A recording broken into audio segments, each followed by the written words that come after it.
लड़का सोच रहा था कि सामने बस एक गुड़िया है, पर उसे नहीं पता था कि ये दुनिया का सबसे स्मार्ट रोबोट है। तभी रोबोट उसके कान पकड़ लेती है और उससे कहती है कि तुम्हें सीखने की बहुत जरूरत है, और वो उसके दोनों कान उखाड़ फेंकती है। लड़के ने भागना शुरू किया। उसने देखा एक गुड़िया ऐसे कैसे चल सकती है। तभी वो गलती से पेड़ की टहनी से टकराकर पहाड़ से नीचे लुढ़क गया। जैसे ही वो सड़क पर गिरा, सामने से एक कार आ गई। लड़का बच नहीं पाया और कार से टकराकर खत्म हो गया। मेघन ने ये सब पहाड़ से देखा। थोड़ी देर बाद पुलिस आ गई। कैडी, जो मेघन की मालकिन थी, बहुत परेशान थी, पर उसे पता नहीं था कि क्या हुआ था। रात को उसने मेघन से पूछा क्या उसने लड़के को धक्का दिया था। मेघन ने सीधे जवाब नहीं दिया, बस प्यार से कैडी को समझाया। अगले दिन कैडी बाहर तीर कमान से खेल रही थी और जैसे ही वो एक तीर लेने गई तो पड़ोसी के कुत्ते ने उसके हाथ पर काट लिया। फिर रात को वो कुत्ता अपने घर में सो रहा था। तभी उसे पड़ोसी आंटी की आवाज आई जो उसे बुला रही थी। वो पूंछ हिलाते हुए दौड़ कर गया, पर उसे नहीं पता था कि ये मेघन का मुक्का था। सुबह उठने पर आंटी अपने कुत्ते को हर जगह ढूंढने लगी। जब वो नहीं मिला तो उन्हें सबसे पहले जेमा पर शक हुआ और वो खिड़की खटखटाकर उन्हें बुरी तरह धमकाती रही। मेघन बगल में चुपचाप खड़ी थी। उसके दिमाग में फिर से मारने का इरादा आ गया था। रात को उसने कुत्ते की आवाज निकाली और चालाकी से आंटी को घर से बाहर निकाल लिया। आंटी आवाज का पीछा करते हुए एक पुरानी गोदाम में चली गई। उन्हें लगा कि उन्हें अपना प्यारा कुत्ता मिल गया है, पर सामने मेघना थी। उसने उस पड़ोसी आंटी जलाकर मार डाला। फिर अगले दिन भी एक आदमी के सामने अजीब हरकतें करने लगी। बॉस डर कर सिर पकड़कर भागा। छोटी मेघन हाथ में बड़ा चाकू लेकर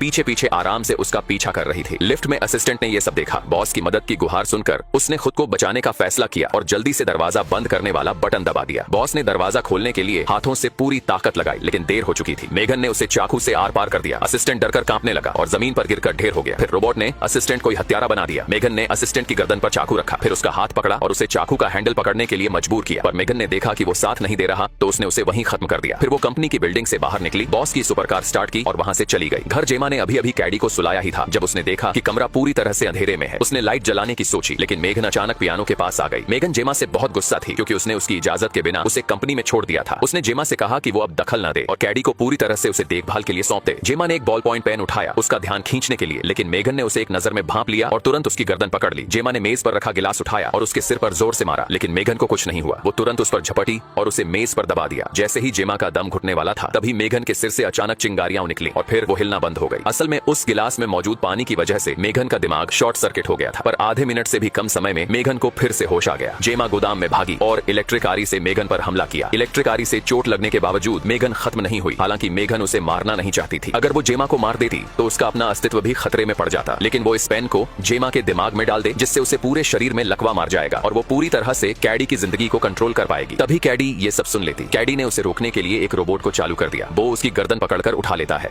गॉड ने नाराज होकर इजिप्ट पर एक एक करके 10 तबाही भेजी। पहली थी नाइल रिवर का पानी खून में बदल गया, सारी मछलियां मर गईं, बदबू फैल गई। एडवाइजर को बुलाया लेकिन कोई कुछ नहीं कर पाया। दूसरी तबाही, करोड़ों फ्रॉग्स जमीन पर निकल आए, हर गली, हर महल, हर पलंग पर। फिर जब मेंढक मरे तो उन पर कीड़े पड़े और उनसे निकली करोड़ों फ्लाइज। खाने से लेकर सांस तक हर चीज में गंध भर गई। लोग घरों में छिप गए, लेकिन जिनके शरीर पर घाव थे वहाँ फ्लाइज टूट पड़ती। अब लोगों के चेहरे पर रेशेज, बदन पर सॉर्स और पस भर गया। क्वीन तक नहीं बची। तभी आया एक हॉर्स जिसकी बॉडी पर खून से लिखा था अब भी सुधरे नहीं तो अगला वार और भी भारी होगा। पर फेरो ने सुधरने की जगह स्लेव हज की हालत और बिगाड़ दी। काम डबल, आराम जीरो। कई हिब्रू थकर वहीं मर गए। गॉड ने अगला वार भेजा। वायरस फैला, जानवर मरने लगे। मिनिस्टर ने वजह बताई, मक्खियों की लाशें। पर फेरो ने उसकी बात सुनने की जगह उसे ही मार डाला। एक और मिनिस्टर जो खुद बीमार था बोला मैंने सारे गॉड से दुआ की, कोई जवाब नहीं मिला। फेरो ने उसे भी फांसी पर चढ़ा दिया। फिर मौसम बिगड़ा। अचानक भारी हेलस्टोन्स गिरे, खेत तबाह हो गए, लोग भागे और तब आई लाखों लोकस्ट। फसलें छट, सड़कों पर भगदड़, पैलेस तक में घुस गई। मिनिस्टर ने कहा गोदाम खोल दो, लेकिन फेरो ने मना कर दिया। भूखे लोगों ने जबरन ग्रेन स्टोरेज लूटी, पर गार्ड्स ने उन्हें वहीं मार डाला। फेरो खामोश तमाशा देखता रहा। अब गॉड पूरी तरह भड़क गया। पूरे इजिप्ट में 3 दिन तक अंधेरा छा गया, कोई सूरज नहीं, सिर्फ डर। फेरो अब थोड़ा डरने लगा, लेकिन जब मूसा बात करने आया तो उसने उल्टा धमकी दी, अब अगर कुछ हुआ तो मैं तेरे सारे हिब्रू किड्स को नाइल में डुबा दूंगा। मूसा ने ये बात गॉड तक पहुंचाई, जिसने अब आखिरी वार तय किया। अब हर इजिप्शियन घर का पहला बच्चा मरेगा। अगली रात हर घर में चीखें थीं, हर पहला बेटा, हर जानवर का पहला बच्चा मर गया। फेरो ने अपने बेटे को मरते देखा तो सुबह सुबह खुद मूसा के पास गया और बोला जाओ सबको ले जाओ, निकल जाओ। मूसा ने सारे हिब्रूज को इकट्ठा किया और 400 साल बाद इजिप्ट छोड़ दिया। फेरो लौटा तो बेटा मरा पड़ा था। क्वीन पागलों की तरह क्रिब झुला रही थी। अब उसने कहा जंग होगी, एक भी स्लेव नहीं बचेगा। उधर मूसा समंदर किनारे पहुंचा, स्वॉर्ड को रेड सी में फेंककर गॉड से रास्ता मांगा। सुबह देखा समंदर 2 हिस्सों में बंट चुका था, सूखी जमीन दिखाई देने लगी। सब चल पड़े, लेकिन पीछे से फेरो ने पूरी आर्मी लेकर हमला कर दिया। तभी बिजली कड़की, टॉर्नेडो उठा और समंदर का पानी पलटा। पूरी इजिप्शियन आर्मी बह गई। फेरो भी लहरों में डूब गया, लेकिन गॉड ने उसकी जान बख्श दी। मूसा किसी तरह तैरकर बाहर निकला और कनान पहुंच गया, जहां उसका बेटा और बीवी उसका इंतजार कर रहे थे।